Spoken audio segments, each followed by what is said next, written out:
Hello welcome back to the new reaction video. और अभी जिस वीडियो को पर हम लोग रिएक्ट करने वाले हैं, एक पंजाबी सिंगर है और उसका वीडियो वीडियो का का टाइटल। टाइटल है जी, how Diljit Singh become multi millionaire. अच्छा जी, मल्टी मिलियनेयर कैसे बन गए हैं।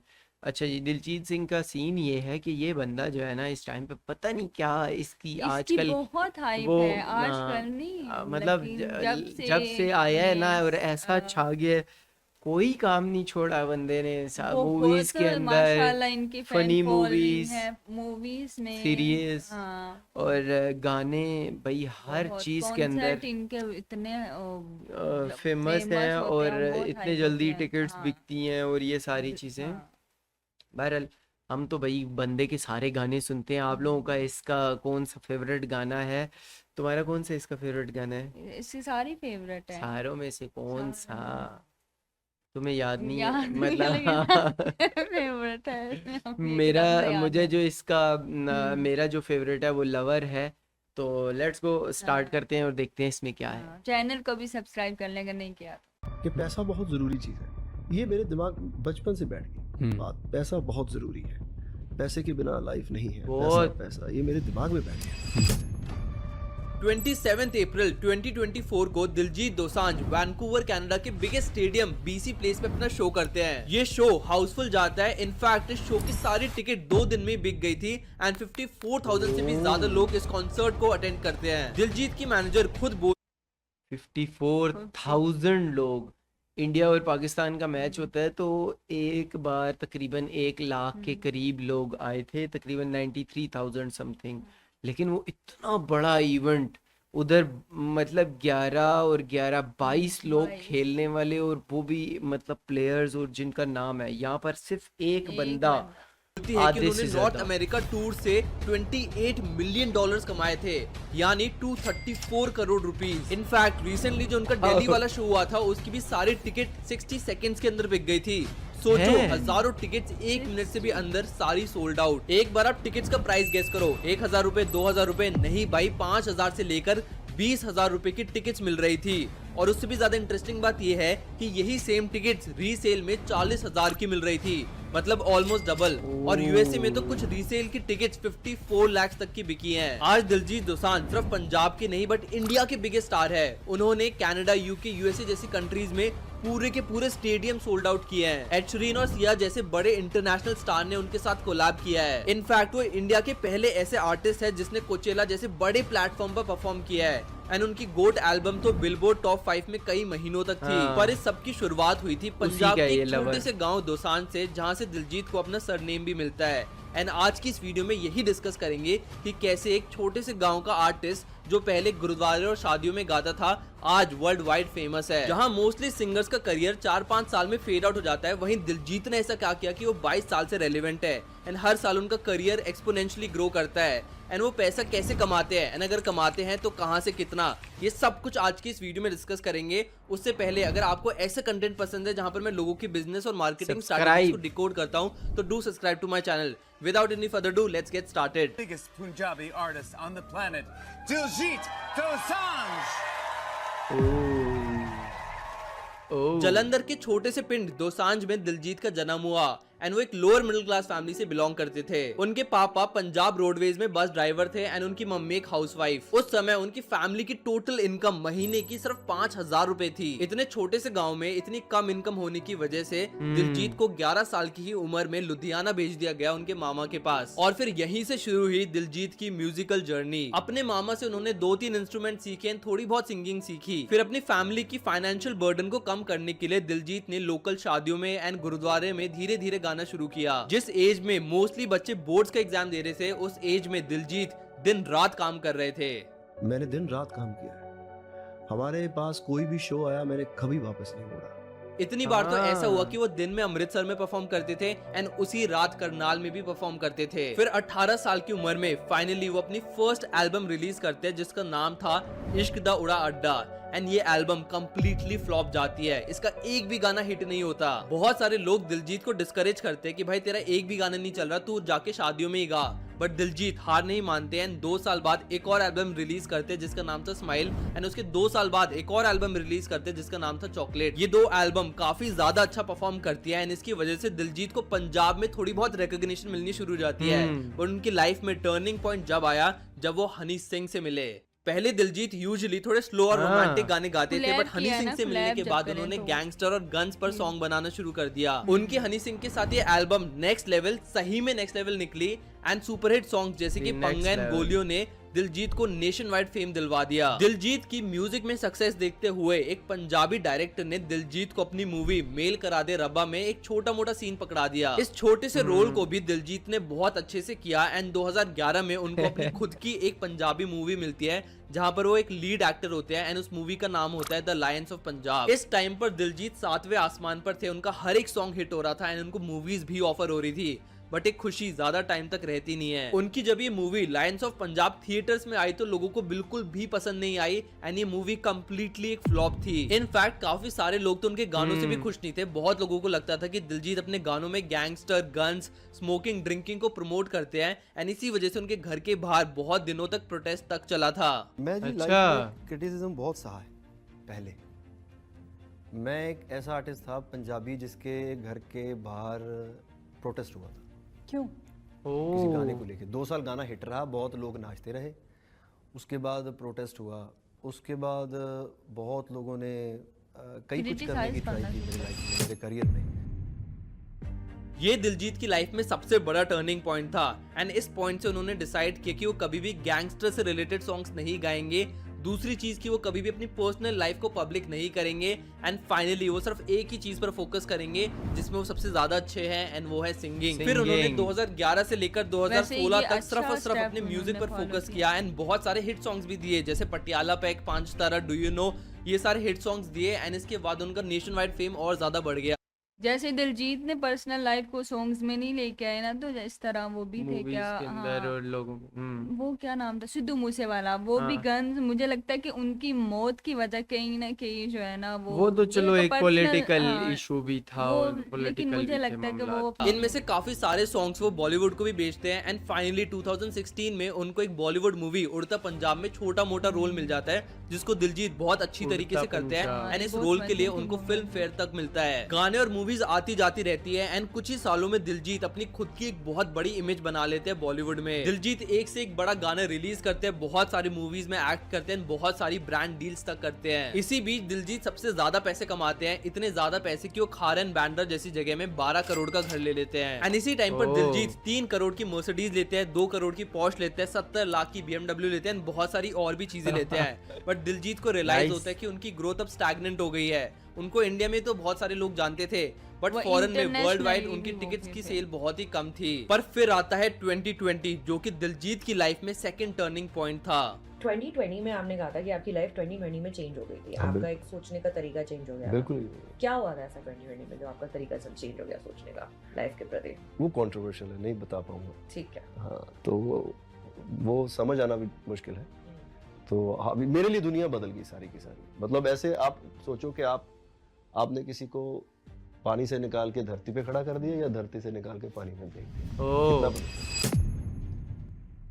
2020 में दिलजीत गोट एल्बम रिलीज करते जो कि वर्ल्ड वाइड फेमस हो जाती है एंड बिलबोर्ड टॉप 5 में काफी महीनों तक रहती है। उनकी पहले भी बहुत सारी एल्बम हिट हुई थी बट ये जो एल्बम थी ये बहुत ही ज्यादा स्पेशल थी। इसके सॉन्ग्स भी अच्छे थे एंड प्रोडक्शन तो नेक्स्ट लेवल थी। इस एल्बम की वजह से ही दिलजीत की लार्जर देन लाइफ की इमेज बन जाती है। कभी कभार ना कोई आर्टिस्ट अपनी आर्ट से भी बड़ा हो जाता है, जैसे शाहरुख खान है, अब चाहे वो कितनी भी फ्लॉप मूवी कर ले बट फिर भी आज भी लोग उनके पीछे क्रेजी हैं। इस एल्बम के बाद जितने भी सॉन्ग आए उन सब में दिलजीत अपनी लार्जर देन लाइफ वाली पर्सनालिटी को मेंटेन कर रहे थे एंड एक के बाद एक सॉन्ग्स हिट होते गए एंड दिलजीत एक नेशनल स्टार से वर्ल्ड वाइड स्टार बन गए। उनकी एल्बम महीनों तक ट्रेंडिंग पर रहती थी एंड 2023 में दिलजीत इंडिया के पहले ऐसे आर्टिस्ट बने जिन्होंने कोचेला जैसे बड़े प्लेटफॉर्म पर परफॉर्म किया था। उन्होंने एड शीरन और सिया जैसे बड़े इंटरनेशनल स्टार्स के साथ भी कोलैब किया एंड जिमी फैल्कन जैसे बड़े शोज पर भी उनको इन्वाइट किया गया। आज जिस भी इसके एक शो में वो हानिया मेरे को भी हानिया। ऊपर शर्जीला करके बुला रहे थे। जगह दिलजीत का शो होता है उस जगह की ओवरऑल इकोनॉमी बढ़ जाती है। ऑलमोस्ट हर एक इंटरनेशनल चार्ट में उनकी एल्बम टॉप पर ही रहती है। जो हाइप टेलर ये स्विफ्ट बात और है। बियॉन्से के कॉन्सर्ट में होती है उसके क्लोज अगर कोई इंडियन आर्टिस्ट है तो वो दिलजीत दोसांझ ही है। और सिर्फ इन 4 साल में दिलजीत दोसांझ ने अपना $multi-million बिजनेस भी खड़ा किया है। अब वैसे तो दिलजीत बोलते कि उनको पैसों से ज्यादा कुछ नहीं है, बट अगर आप उनके सोर्सेज ऑफ इनकम सुन लोगे तो आप भी शॉक हो जाओगे। And here are 5 sources of income जिसके थ्रू दिलजीत हर महीने करोड़ों रुपए कमा रहे हैं। क्या होगा? सबसे पहला है लाइव शोज। Live जैसे कि मैंने इस shows। वीडियो की हाँ, स्टार्टिंग में बताया वो तो जो उनका है। दिल्ली वाला टूर था उसकी सारी टिकट 60 सेकंड्स के अंदर भी बिक गई थी।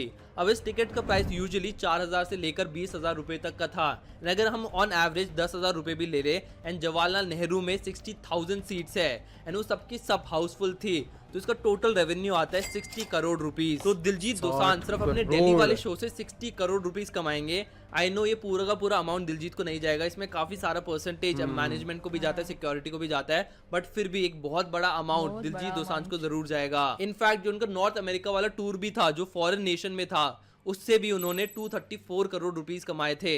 तो डेफिनेटली जो उनका ये इंडिया वाला टूर होने वाला है जिसमें उनकी टिकट इतनी ज्यादा एक्सपेंसिव है तो इंडिया टूर से भी वो भर के पैसे कमाने वाले हैं। इसके अलावा दिलजीत कुछ प्राइवेट शोज भी करते इसी हैं जहाँ show पे में वो कुछ बुलाया था मिनट्स ना? के ही 4 करोड़ रुपए हानिया लेते हैं में। For private performance. And Anant Ambani की शादी में भी उन्होंने 30 करोड़ रुपए लिए थे। Second 30 is crore reality show रुपए जज। लिए। पैंडेमिक से पहले दिलजीत दोसांझ राइजिंग स्टार के 3 सीजन्स के जज रह चुके हैं और जब मैंने इन शोज के जज की सैलरी देखी तो आई वाज शॉक्ड। 2022 के आर्टिकल के अकॉर्डिंग यूजुअली सेलिब्रिटीज एक शो जज करने के 10 से 15 करोड़ रुपए लेते हैं। शिल्पा शेट्टी एक पूरा सीजन जज करने के 14 करोड़ रुपए लेती है एंड माधुरी दीक्षित और ऋतिक रोशन जैसे स्टार्स जो कि सिर्फ एक बार आते हैं वो आराम से 1 से 2 करोड़ रुपए ले लेते हैं। तो दिलजीत ने भी जो ये राइजिंग स्टार वाला शो जज किया था उसके उन्होंने आराम से 10 से 15 करोड़ रुपए ले लिए होंगे। Third is brand endorsement. देखो ब्रांड सिर्फ एक ही चीज पर भागती है एंड वो है व्हाट इज ट्रेंडिंग, और इस समय दिलजीत से ज्यादा ट्रेंडिंग कोई भी आर्टिस्ट नहीं है। Diljit already Coca Cola, Fila and Crocs जैसी बड़ी कंपनीज को एंडोर्स कर चुके हैं एंड उनकी बढ़ती पॉपुलैरिटी को देखकर बहुत सारे ब्रांड्स ऑलरेडी उनके साथ कोलैबोरेशन करने के लिए लाइन में खड़े हैं। अब एग्जैक्टली कितना पैसा दिलजीत चार्ज करते हैं ब्रांड से ये डेटा तो पब्लिकली अवेलेबल नहीं है,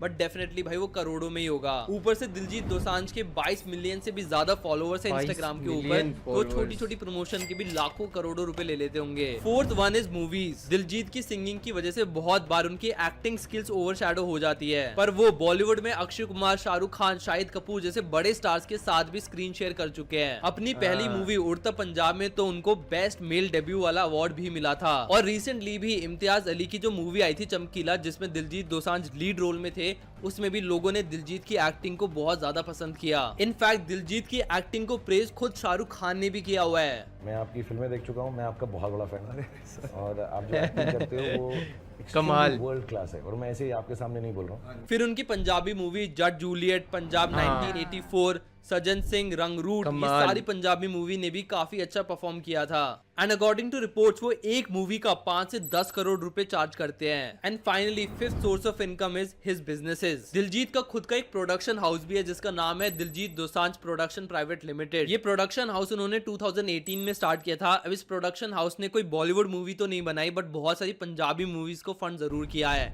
एंड इनमें से बहुत सारी मूवी सुपर हिट भी गई थी। और अब दिलजीत की जो पॉपुलैरिटी वो दिन पर दिन बढ़ती जा रही है, जहां बहुत सारे लोग 4-5 साल रेलेवेंट रहने के लिए भी इतना ज्यादा स्ट्रगल करते हैं, वही दिलजीत पिछले 22 साल से ज्यादा रेलेवेंट है एंड हर साल उनकी जो ग्रोथ है एक्सपोनेंशियली इंक्रीज ही हो रही है। उन्होंने बाकी आर्टिस्ट से अलग ऐसा क्या किया कि दिलजीत का ब्रांड इतना ज्यादा बड़ा हो गया है एंड उनकी टिकट्स 50 लाख रुपए तक की बिक रही है। इसके पीछे 2 रीजन है। फर्स्ट वन इज उनका पंजाबी ऑरा। दिलजीत जहां भी जाते हो अपना पंजाबी अटायर नहीं छोड़ते, फिर चाहे वो कोचेला हो, जिमी फैल्गन हो या फिर उनका कोई भी और कॉन्सर्ट ये हो, बहुत बड़ी वो बात हमेशा है आपको कि वो पंजाबी अपना- अटायर में ही दिखेंगे। वो अटायर मेरे लिए गानों से भी इम्पोर्टेंट है क्योंकि वो पग और तुरला, कुर्ता, चादरा ये पंजाबी ड्रेस है। यानी तो कि वो ज्यादा अपना important है। भूनी तो उसके भूले, साथ वो जितना गाने मर्जी, ही जा कितना रहे हैं। पैसा इसलिए आया वो होगा। ड्रेस की वजह से वो गाने चूज। इतने सारे सिंगर्स इंटरनेशनल ऑडियंस अट्रैक्ट करने के लिए अपने रूट्स को ही भूल जाते हैं, पर दिलजीत का पूरा ऑरा ही पंजाबी है। उनके लिए सबसे ज्यादा इंपॉर्टेंट चीज वही है। उनकी पंजाबी ही में शोहरत गाना की जरूरी वजह है। बननी जहाँ है जहाँ मैं बड़ी। जाऊँ उनको पंजाबी बोलना जरूरी है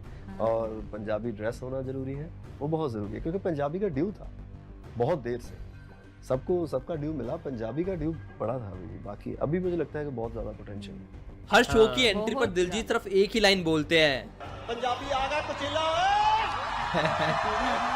कितना मजे और उनकी इस पंजाबी आइडेंटिटी से ही काफी सारे लोग रिलेट करते हैं। फिर second reason is constant change. आपने नोटिस किया होगा कि एक टाइम के बाद हर एक सिंगर के सॉन्ग सेम से ही लगते हैं, फिर चाहे वो बादशाह हो, हनी हाँ, सिंह वैसे हो, ये बी बात प्राक हो तो या फिर है। सोनू निगम हो। पर दिलजीत का जो म्यूजिक है वो 22 साल से फ्रेश ही आ रहा है, हर 2-3 साल में अपना जॉनरा चेंज कर लेते हैं। और इसका रीजन यही है कि दिलजीत कॉन्स्टेंटली अपने आप को अपग्रेड करते हैं, वो जमाने के हिसाब से ही सॉन्ग्स बनाते हैं। एक इंटरव्यू में दिलजीत के मैनेजर ने बताया कि वो हर एक छोटे से छोटे आर्टिस्ट को सुनते हैं एंड जो चीज उनको पसंद आती है फिर उसी टाइप के वो सॉन्ग्स बनाते हैं। अपने बिजी शेड्यूल में से भी वो सेल्फ लर्निंग के लिए टाइम जरूर निकालते हैं एंड इन्हीं रीजंस की वजह से आज दिलजीत दोसांझ सिर्फ इंडिया के ही नहीं बट इंटरनेशनल लेवल पर भी एक बहुत बड़े स्टार बन चुके हैं। उनके 22 साल के करियर में इतने सारे लोग आए और चले गए, बट दिलजीत पिछले 22 साल से रेलेवेंट है एंड उनकी ग्रोथ एक्सपोनेंशियली इंक्रीज होती जा रही है। इसी के साथ इस वीडियो को एंड वीडियो तो बहुत कमाल की थी। और हाँ, दिलजीत से रिलेटेड तो बहुत सारी बातें हैं। देखो पाकिस्तान के अंदर अब पंजाबी मूवीज लगती हैं, अभी इंडिया हाँ पंजाबी लगती है लेकिन इन बॉलीवुड की नहीं लगती। बॉलीवुड नहीं लगती हैं, लेकिन पंजाब पंजाबी, की जो हाँ, मूवीज होती हैं वो वो उनको लगती दिखाया जाता है पाकिस्तान के अंदर। और बेसिकली उनमें भी पाकिस्तानी काफ़ी सारे लोग हैं जो काम कर रहे होते हैं, जो कि बाहर की कंट्रीज में बनी हुई होती है। तो वो सारी एक तो पाकिस्तान के अंदर सबसे ज़्यादा बड़ी बोले जाने वाली ज़ुबान भी पंजाबी है, तो वो पंजाबी एक तो समझ भी आती है और वैसे ही और एक मुझे ये सिख कम्युनिटी की जो पंजाबी है ना, ये मुझे बहुत मजे की लगती है और मैं चाहती हूँ कि मैं भी खुद भी इस तरह की सीखूं। सीखो, अगर तुम बोल हाँ सकती हो, हाँ ना तुम्हारे तो घर में, तुम लोगों के लेकिन घर में इस तरह बोली उनका जाती है। एक्सेंट थोड़ा चेंज होता है ना सिख कम्युनिटी लेकिन वाला। मुझे नहीं लगता, क्योंकि तुम लोगों की जो पंजाबी है वो और ये वाली पंजाबी तकरीबन सेम है। थोड़ा सा ही फर्क है बॉर्डर का एरिया का बीच में, उसके अलावा तो वो वाली साइड की पंजाबी और इस साइड की पंजाबी तकरीबन सेम ही है। तो वो हल्का फुल्का एक्सेंट का वो एरिया में भी लोगों पे आ जाता है ना, एरिया की वजह से और भी। मुझे इस दलजीत सिंह की ये एक बात बहुत अच्छी लगी है कि इन्होंने सीखने का अपना जो हाँ, ये प्रोसेस है ना वो प्रोसेस नहीं छोड़ा। लाइक वो कितने बड़े छोड़ना चाहिए आर्टिस्ट, भी नहीं। हाँ कितने बड़े आर्टिस्ट बन गए हैं फिर भी उन्होंने वो लर्निंग वाला प्रोसेस जो है ना वो नहीं छोड़ा। हम्म, तो ये एक बहरहाल बहुत बड़ी वजह है शायद उनकी शोहरत की। लेकिन ये देखो अमीर कितना हो गया बंदा, तो कितने वही ना उन्होंने लेकिन वो मेहनत चीज देखो हाँ मतलब मेहनत की है, अपना जो है टैलेंट कहाँ से, गांव से लेके कहाँ, कौन सी कौन दुनिया के कौन कौन से ऐसे कंट्री हैं जहाँ पर नहीं जा चुके और इस टाइम पे ठीक ठाक पैसा कमा रहे हैं। खैर आप लोगों का फेवरेट गाना कौन सा है? वैसे मेरा तो मैंने बता दिया था, लवर है शुरू में ही। मेरे सारे ही हैं, मुझे आने वाले लेकिन सारे हाँ मेरे माइंड में घूम रहे हैं सारे, लेकिन सारे हैं क्योंकि तो हर खैर कोई वीडियो एक काफ़ी इंटरेस्टिंग थी। आप लोगों का जो भी ओपिनियन है कमेंट सेक्शन के अंदर। हम लोग मिलते हैं एक और नई वीडियो के साथ, तब तब तक तक के लिए अल्लाह हाफिज। बाय।